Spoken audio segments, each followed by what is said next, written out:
Hi everyone, this is Maggie. I hope you guys are all doing well during this time of chaos. I definitely miss being at school in Oxford, and I'm sure you guys all do too. But I wanted to give you a little insight into Project 4, specifically how I went about doing it from start to finish. So, as you guys have probably already done, your kind of initial research looking into your RPVs, and I actually chose an artist that I had never heard of, and in a way, this was really nice because I could kind of just have like a fresh perspective and open mind going in to this project, and could give like a very new, fresh take on this artist. So this artist that I chose was Nick Cave, and he was accompanied by the Bad Seeds, which was his backing band, and he had like a very cinematic stage presence, and he wrote a lot of different compositions for films, and he was said to kind of be the Elvis from hell.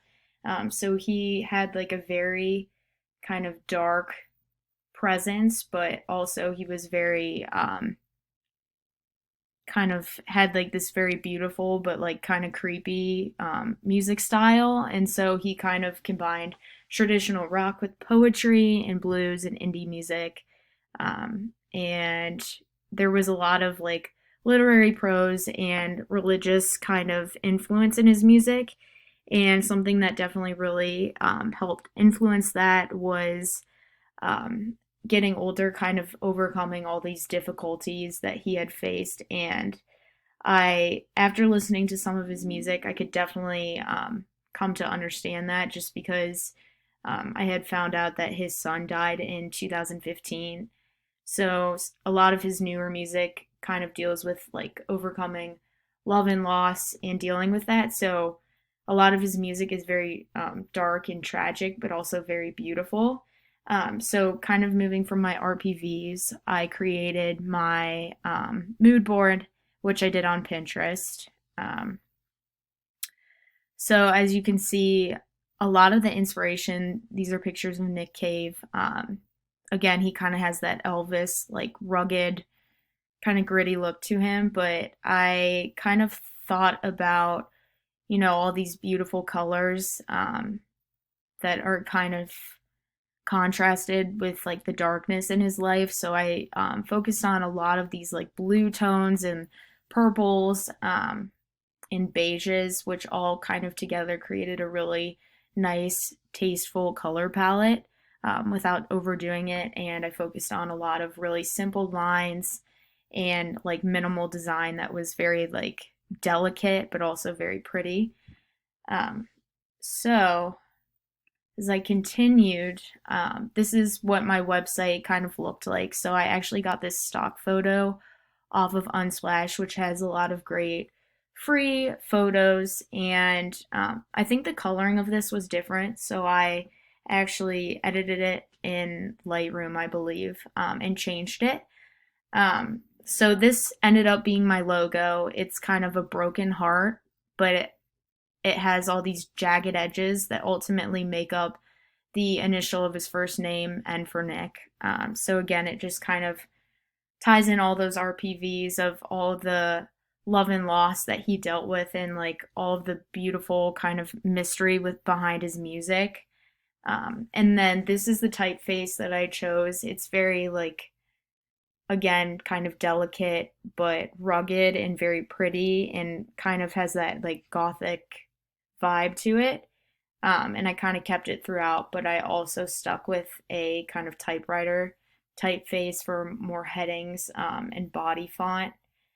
And when I first originally created this, I did this in Illustrator. I definitely had to scale it down though, so that's something to be mindful of throughout this project when you are creating um, your website, thinking about how you can go from having like a larger format and making sure everything's in proportion when you scale down. Um, and so looking at my final poster, so I have kind of an overview of my resources, processes, and values, a picture of him, I explain my type and explain my color palette. Again, we have these darker purples and blues and kind of like a very subtle pink that's kind of washed out, and then this like yellowy mustard color that's very like kind of faded almost. And again, showcasing my logo, my thought process behind that based on all of my RPVs, and then showcasing my website as well. You could either do this on kind of an iPhone wireframe or on a website, kind of like a desktop display as well. But again, I definitely, when going from this to this, I had to scale a lot down. So it's important to be kind of keeping in mind all of your font weights. You're probably going to have to adjust those. See, as you zoom in, this looks a lot larger than it actually, the line weight looks a lot bigger than it actually was. So that's something you're definitely going to have to be mindful of. But again, just throughout, I definitely stuck with a very consistent color palette. And again, drawing off of my mood board, a lot of very delicate drawings and things of that nature. But if you have any questions throughout doing this project, do not hesitate to reach out to me. I'm happy to help in any way that I can. And I wish you guys all the best of luck. Stay healthy, and hopefully, I'll see you back in Oxford.